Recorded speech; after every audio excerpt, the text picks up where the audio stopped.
Thank God I can breathe. Hello. Hello, Good evening, hello. everyone. Thank you so much, Miss Sophia, for agreeing to join our live today. Thank you so much. It's okay. It's fine. It's okay. Thank you. We want to hear from you firsthand. Please, could you introduce yourself and just tell us your story? Okay. Good evening, everyone. Hi. My name is Sophia Otonye. Um, I'm a psychologist and a therapist by profession. And okay. Recently, I think about last year, I just lost my husband. On the 22nd of February, I got a call that my husband has been involved in a road traffic accident. And when I got that call, I had just finished writing my exams because I went back to school to pursue another degree. So I had just finished writing my exams, like our first semester exam, when I got the call that he has been involved in a road traffic accident. And so I ran to BMH because that was where he was admitted. So when I got to BMH, I saw him. It was just like his leg and some other stuff. Let me not bore you with all those details. After 3 days, he passed. So that was the most devastating experience of my life, because it's not something you would wish for your worst enemy. It's not something you would wish for anyone to experience. And last year made our marriage 7 years. Like, that was our 7th year in marriage. And we still had like little children, coming up. So that experience was not a friend, like it was not a good one at all. I did not even know what to do because my husband has been like, he is like a rock. I had to stop my job. I was a therapist. I worked with special needs children prior to this time. But I had to stop to go back to school because I honestly wanted to pursue a degree, in nursing sciences. So I had to go back to school. So I was in school, like when I heard the whole thing, like when the whole thing happened. So I did not know what to do. It was as if my whole world turned upside down.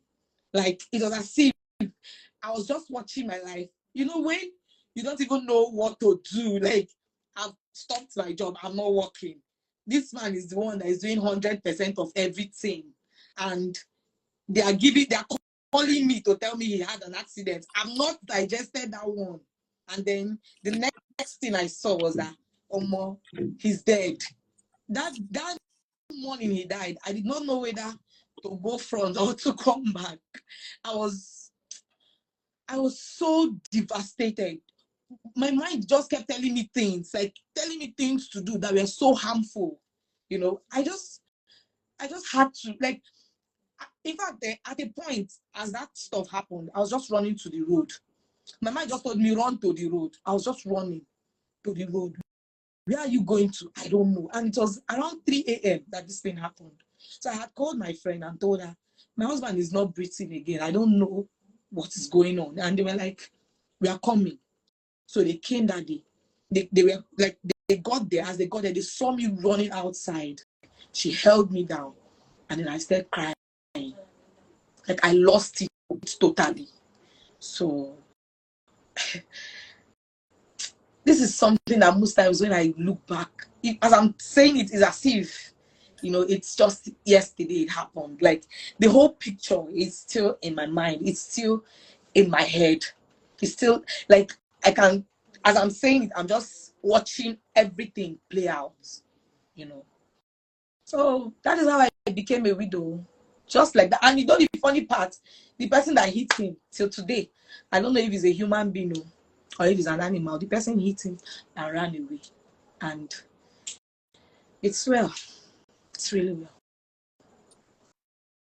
I know your story is it's a very difficult one, and it's a story most women can really relate to. I don't know what to say, but it's well. That will lead us to our second question. I'm going to be reading from my book. What has been your biggest challenge and how have you overcome it? Okay, a man is a covering to his family, to his wife. The truth is, when people come around and when people come around and see that, oh, this guy used to be married and her husband is not here. It's not like he traveled, though. He's not around. He's not coming back. Some persons tend to want to take advantage, So one of the biggest challenges I've had, I'm going to just list them one after the other. So the Take first one your is, time. yes, the first one is, as that covering is not there, some persons tend to, even in business, in every other way, like they want to just take advantage of you because they feel who you get, who will come out for you.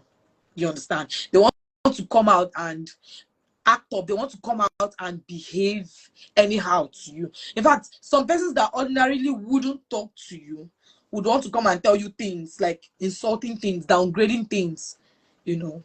So when this stuff happened, like after it happened, I had to toughen up. I had to start frowning. People that know me know that I know how to laugh, I know how to smile.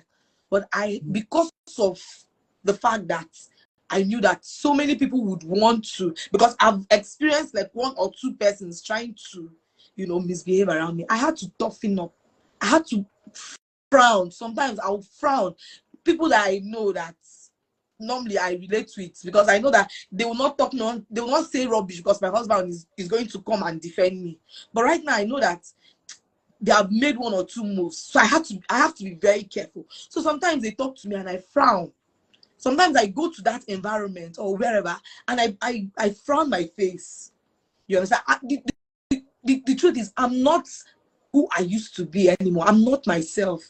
That is one of the challenges because the normal me would want to play, would want to laugh, would want to, but I cannot be that person because I am vulnerable. My children. Okay. Okay. Okay. So I believe you can hear me now, right? Perfect. Okay. So I don't know where what you heard last. You know, You were I talking don't know what you about the heard last. challenges. You were talking about the challenges you've faced. How if people do things for you, they would want Okay. you to react a certain way, and if you don't react that way, it becomes a problem. Okay. Yeah. So that's another challenge. And then when you don't react the way you want them to react, most of them would start maybe giving you one attitude or the other. And then another challenge again is that you see most of the people you have in mind as you're living your life as a human being, and you feel I get this person. I know that if anything happens to me, this one is behind me, that one is behind me. The truth is, when it was set, it's only God. It's only God that will minister to their hearts to be there. If not, you're alone. If not, you're alone. I some persons that were so dear to I and my husband when this thing happened. At first they were coming around. Later on, some of them started. In fact, some of them started distancing themselves. Most people will even think, oh, her husband don't die now. She never even walk. She will come start to the beg. So because of that, they would start distancing themselves. They'll start running away from you. They'll start shifting. But there are still the ones that would stand by you. But the ones that will stand by you are not even the ones that you're expecting to stand by you. The ones that would stand that you're expecting, those ones that you have in your heart that this person is my person, these are my people. You use touch to look for them, you will not see them anywhere. You will not see them. Time I lost a lot of friends. Yes, some persons were really there for me.